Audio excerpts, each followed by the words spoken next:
I knew something was wrong the moment my driver slowed the car on Via Toledo. He never did that unless I ordered it. But that morning, he didn't need instructions. He saw her before I did. A tiny girl, no taller than my knee, standing on the sidewalk like she had been carved into the pavement. Her backpack looked too big for her shoulders. Her hair was brushed in a hurry, and one braid was already slipping. But it was her eyes that caught me.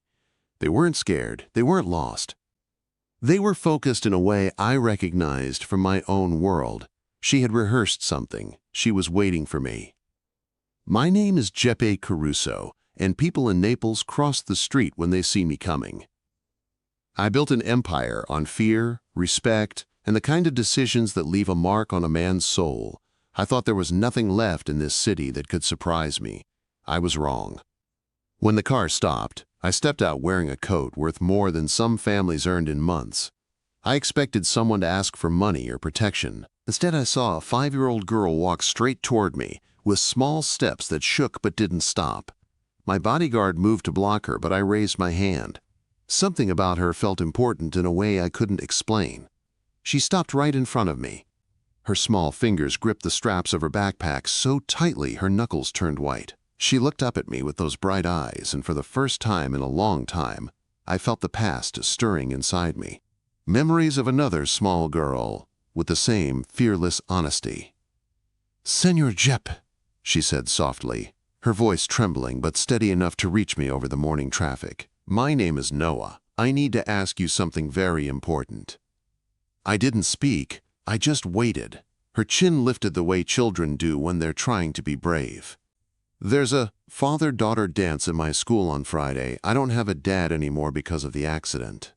The word accident hit me harder than it should have. Her shoelaces were tied in uneven loops. Her jacket zipper was stuck halfway. She looked like a child who tried hard to hold herself together but didn't always succeed, and something in my chest tightened. She swallowed once, then asked the question that would change my life in ways neither of us understood. "Will you be my dad for the dance? Just for one night, so I don't have to sit alone." I had been asked for mercy, for money, for protection, for favors that cost lives, but never this. Never something so simple and impossible. For a moment, the city noise faded. The cars, the vendors, the footsteps, all of it went quiet. It was just me and this little girl who somehow had the courage to ask a man like me for something pure. Her eyes didn't leave mine. She wasn't begging. She wasn't manipulating. She was hoping. And hope is a dangerous thing in my world. I could have walked away. I could have sent my driver forward. I could have reminded myself that I am not that kind of man, not anymore. But I wasn't any of those things in that moment. Yes, I heard myself say, "I'll pick you up at 6:30 on Friday. Give me your address." Her breath caught. She reached into her pocket and pulled out a small piece of paper folded into a perfect square. Her grandmother's handwriting shook across the page. She had prepared this like a mission, like a child who didn't expect a second chance. When she placed the paper in my hand, it felt like she was placing her entire heart there too. "Thank you," she whispered, and tears began to slip down her cheeks. She didn't hide them. She didn't look away. She let me see all of it. The loss, the loneliness, the hope. And I felt something break inside me. Something I thought had turned to stone after my own daughter left for Milan and stopped calling except on holidays. I nodded, unable to trust my voice. Then I turned and got back into the car before I said something foolish, something kind. The car pulled away, but I kept watching her in the mirror until she disappeared behind the crowd. My driver cleared his throat. "Should we look into her background, sir?" I shook my head. "No, because that moment wasn't business. That moment was something else entirely. Something I wasn't ready to name." For the rest of the day, while men argued about shipments and territory and money, all I could see was a little girl with uneven shoelaces asking me to be her dad for one night. And for the first time in 18 years, I ignored every message, every call, every crisis. Because on Friday, a 5-year-old orphan in a white dress would be waiting for me. And I intended to show up. Friday felt far away, but the days leading up to it moved through me like a storm I couldn't control. I've handled negotiations with men who would kill their own brothers for power. I've stared down guns, survived betrayal, rebuilt empires. None of that ever made my hands shake. But the thought of disappointing a 5-year-old girl I barely knew, that shook me. I kept seeing Noah's face every time I closed my eyes. The way she stood on that street corner like the whole city was waiting on her. The way her voice stayed steady even when her courage wobbled. I thought I could forget it and go back to who I was. I couldn't. On Wednesday morning, I did something my men wouldn't believe, even if they witnessed it themselves. I called a children's boutique. I asked what a little girl might wear to a school dance. The shop owner recognized my voice and nearly fainted through the phone. Her silence stretched so long I thought the call had dropped. Finally, she whispered, "You want a dress?" "No," I said. "I want the right one." I didn't know what right meant. I only knew Noah deserved something special, something that told her she mattered. We chose a pale blue dress with ribbons. I didn't ask the price. For the first time in my life, money didn't feel like power. It felt like responsibility. That afternoon, she was all I could think about. Not the business meetings, not the rival groups trying to test my patience, not the phone that kept buzzing in my pocket. Every time it rang, I wondered if it was Noah's school or her grandmother calling to cancel, to tell me she changed her mind, to tell me I wasn't needed after all. But no call came. Thursday night, I stood in my closet staring at suits that had been tailored to intimidate. Sharp lines, dark colors, expressions of authority. None of them felt right for a school gym decorated with balloons. I chose charcoal gray, softer, human.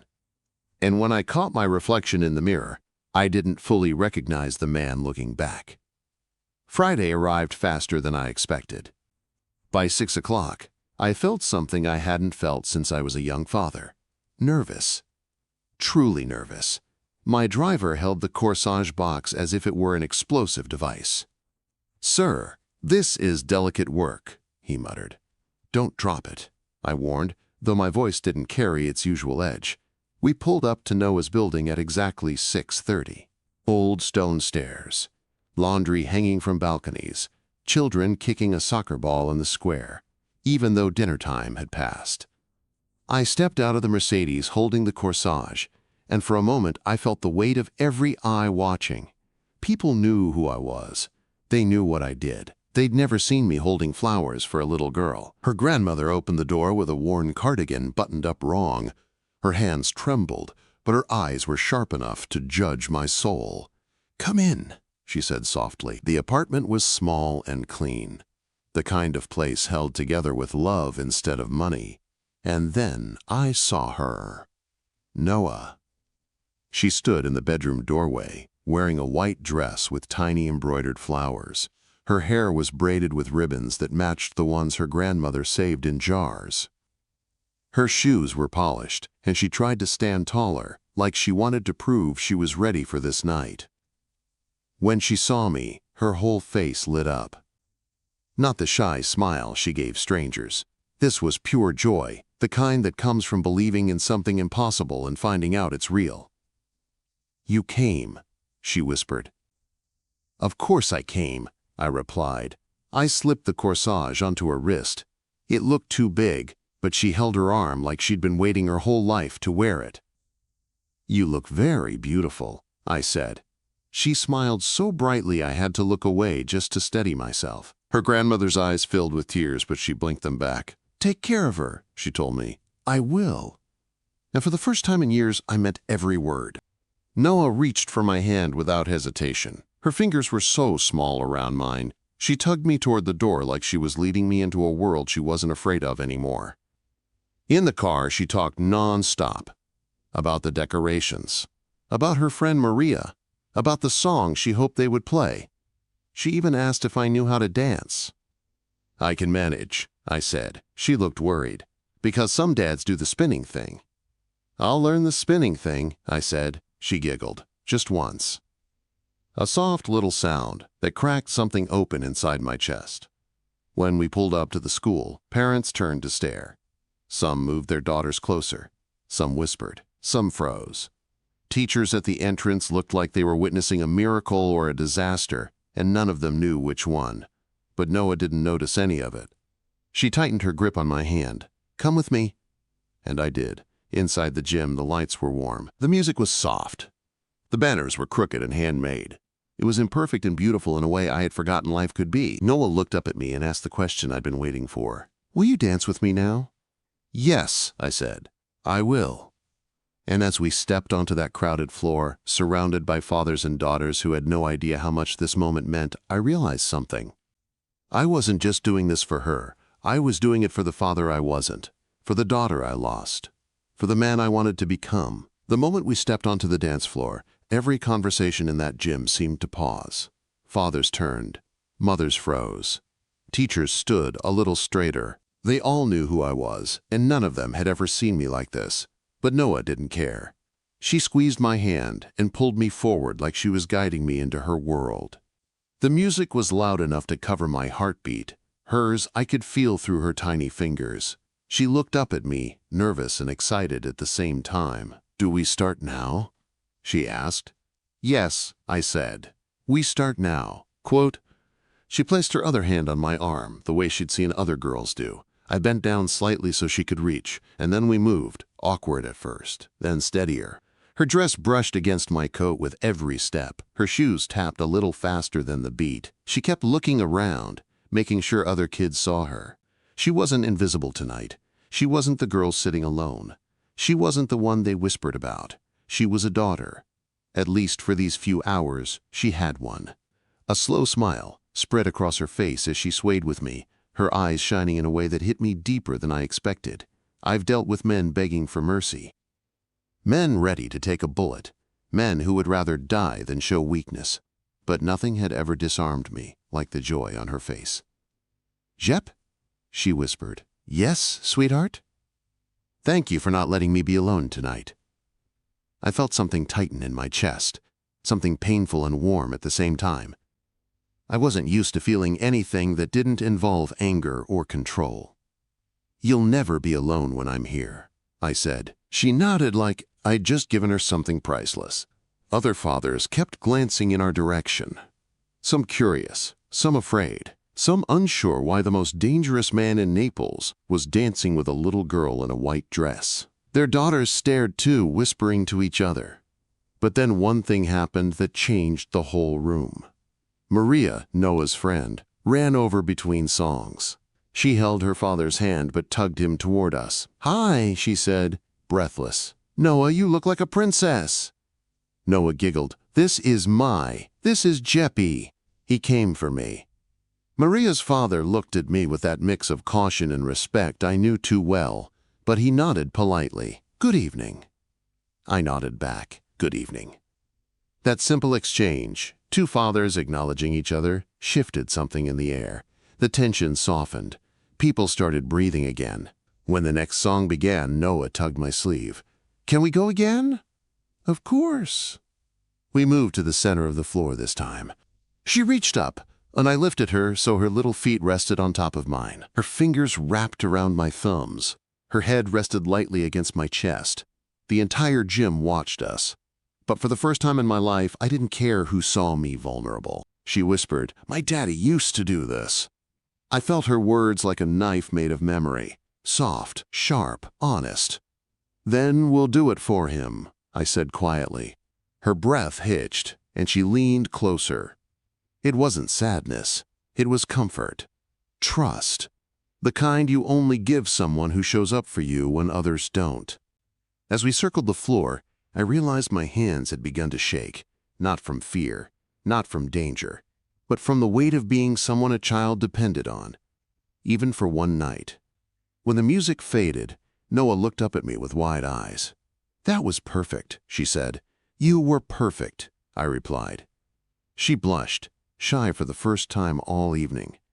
Then she tugged me toward the refreshment table. "Come on," she said. "There are cookies." Parents stepped aside as we passed. Some nodded respectfully. Some whispered to each other. But none of it mattered. Noah walked with her head high, clutching my hand like I was the safest place in the world. She chose a cookie shaped like a star and handed it to me. "I want you to have the best one," she said.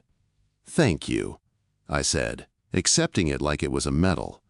We sat on the bench at the edge of the gym, her legs swinging back and forth. She took tiny bites of her cookie while watching the other dancers. "I used to sit here alone," she said softly, "but not tonight." "Not tonight," I agreed. A teacher approached us, smiling nervously. "Mr. Caruso?" she asked. "Yes? I just wanted to say thank you for being here for her." Noah leaned against me as the teacher walked away. "Everyone keeps looking at us," she said. "Because you're beautiful," I replied. She giggled. "No, because you're tall." I laughed, a real laugh, the kind I hadn't felt in years. Then the lights dimmed. The DJ announced the final dance. The room hushed. Noah reached up without hesitation. "Can we do the shoe dance again?" she asked. "Of course." Quote, I lifted her gently, placed her feet on top of mine, and wrapped my hands around her small fingers. The music started, soft, slow, steady. She rested her head on my shoulder.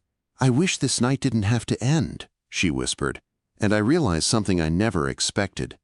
I wish the same. When the song ended, the gym erupted in applause. Kids cheered, parents clapped, teachers smiled. But all I saw was Noah's happy face looking up at me. "Can we do this again someday?" she asked. I swallowed hard. "Yes, we can." And in that moment, I meant it more than anything I'd promised in my life. When we walked out of the gym that night, Noah's hand was wrapped so tightly around mine that I wondered if she feared I might disappear before we reached the car. The parking lot was lit with soft yellow lights, and the air carried the coolness that comes after an evening filled with laughter and warmth. She looked up at me with sleepy eyes and a smile that still glowed. "That was the best night ever," she whispered. Her grandmother stood in the doorway of their building when we arrived. She had been waiting the entire time, holding onto the railing with hands that trembled, but eyes that searched anxiously for the little girl she loved more than anything left in this world. Noah wrapped her arms around my neck when I lifted her from the car.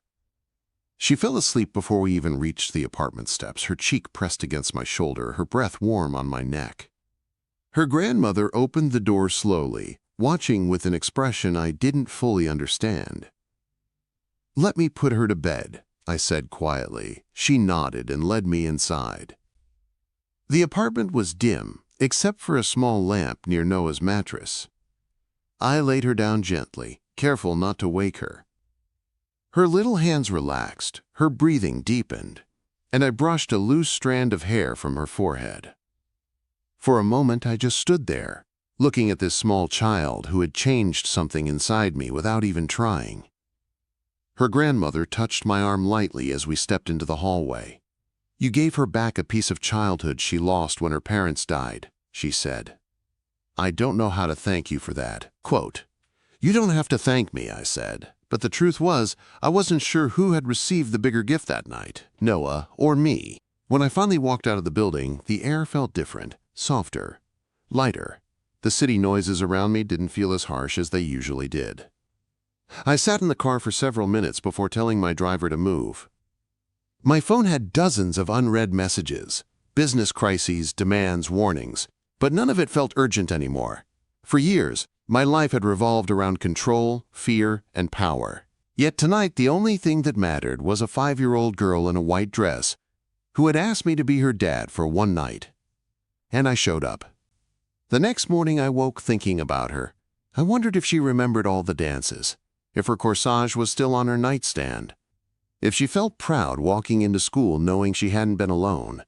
For the first time in years, I cared about something outside my world of deals and silence. Later that day, I did something that felt harder than facing any rival. I called my daughter in Milan. For years, our conversations had been polite, distant, and short. But this time, I told her the truth. I told her about Noah, about the dance. But the moment that broke something open in me.